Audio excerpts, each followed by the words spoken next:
Hi everyone, I hope you're enjoying your journey with learning English. With globalization on the rise, speaking English opens up so many opportunities, whether it's in career or social life or even travel experiences. It truly unlocks a whole new world. Today, I want to share my personal story of how I learned English without studying abroad in an English-speaking country. I was born and raised in Okinawa, Japan, and back then I had no idea how much learning English would transform my life. This video is especially for those of you who want to learn English but aren't sure where to start, or for those who feel like you're not improving when it comes to mastering accents. As always, I put timestamps down below, so feel free to skip around the video if you feel like it.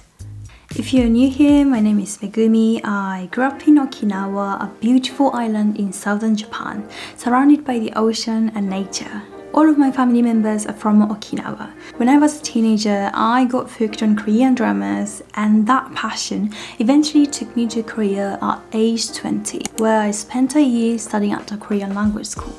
That's when I realized just how much English could expand my world. I thought, if I can master English, imagine all the things I could experience. The only problem at the time, I couldn't speak a word of English. I didn't even know how to say my English in English. Speak. 아닌데? 내가가 뭐야? 얘 그냥? 내가 하는 English. My English. I was asking my Russian friend, how do you say my English in Korean? So literally I was about 22 when I started learning English. When I came back to Japan, I transferred to university with an English department and I spent 3 years focusing on mainly studying English. Alongside my formal studies, I tried different self-study methods to improve my English skills. After a long journey and countless hours of efforts, I eventually reached a point where speaking English felt natural, like I could express myself fluently. And after graduating, I travelled solo to places like the UK or Australia, Germany, the Netherlands and Spain. So in this video, I'm going to share how I learned English without studying abroad. I'll talk about the methods I used, both from my university classes and my personal self-study. And I'll share what worked well and what didn't. Without further ado, let's dive into the video.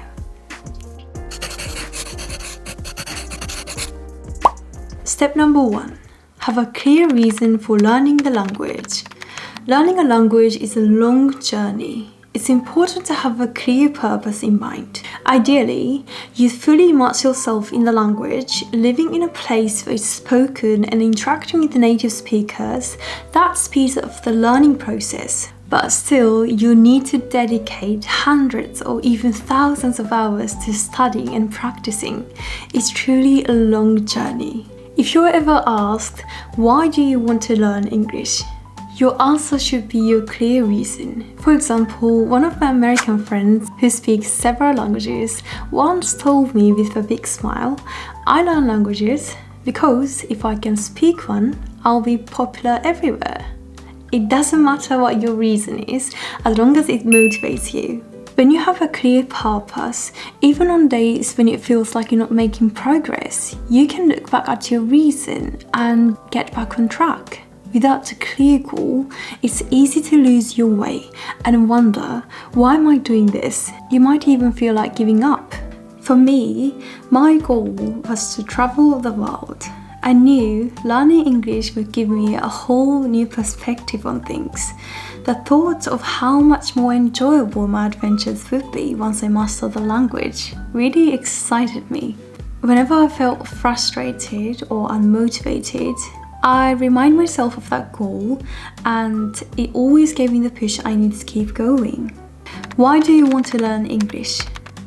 Can you picture how exciting it will be when you finally reach that goal? Now you have a clear reason for learning English. Let's talk about how to make the learning process fun and enjoyable. So what do you enjoy doing? Watching YouTube or listening to music or reading books? Try incorporating those activities into your language learning. If you enjoy reading or watching YouTube or listening to music but find it difficult to understand in your target language, that's okay. Use subtitles or translations to help you out. You've probably noticed that little creativity can turn any activity into a learning opportunity. With all the advancements in AI, it's now easier than ever to add subtitles or translate words, watching native speakers from around the world with just a few clicks. For me, watching YouTube played a big role in my learning process.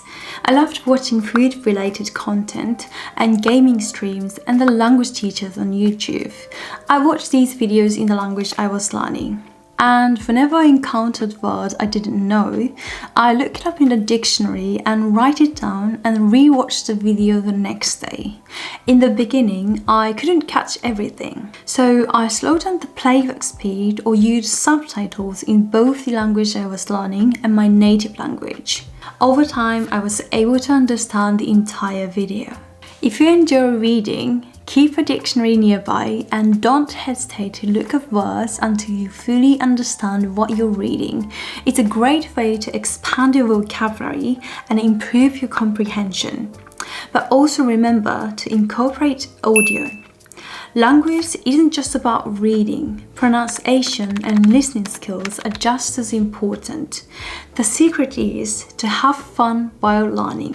Whether it's through YouTube or Netflix or podcast, when you're enjoying the method, learning feels less like a test and more like something exciting. Honestly, it really makes a big difference. There's also the 10% essential skills, grammar, vocabulary, and pronunciation rules. These are the foundations of any language. I learned all of this in the university and did well on the test. But even with all the studying, I ended up forgetting a lot. Why? Because I didn't enjoy the method.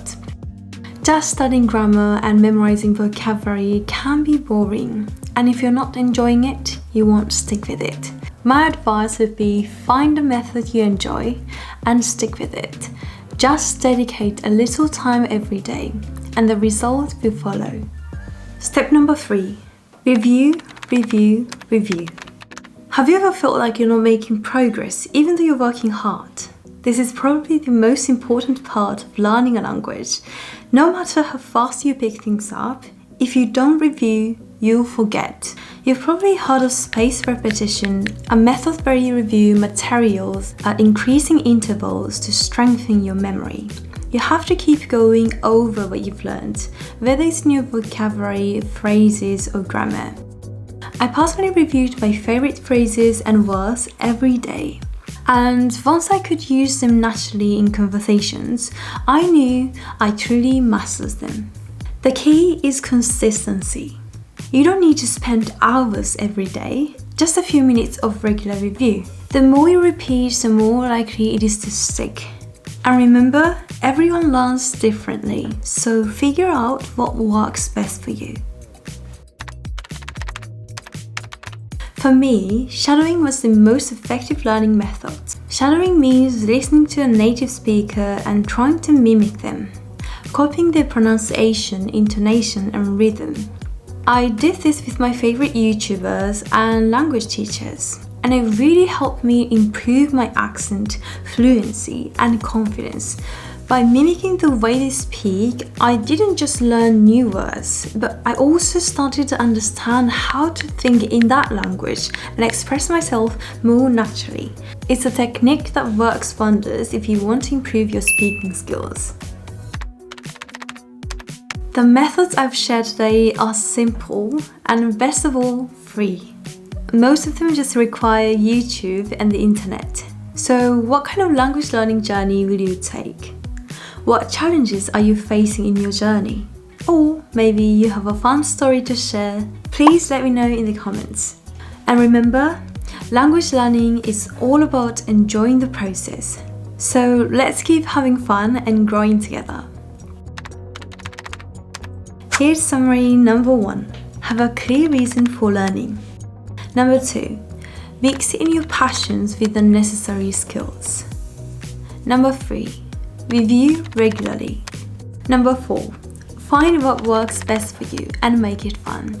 That's it for today. Thank you so much for watching, and don't forget to hit the subscribe button. I'll see you in the next video. Bye!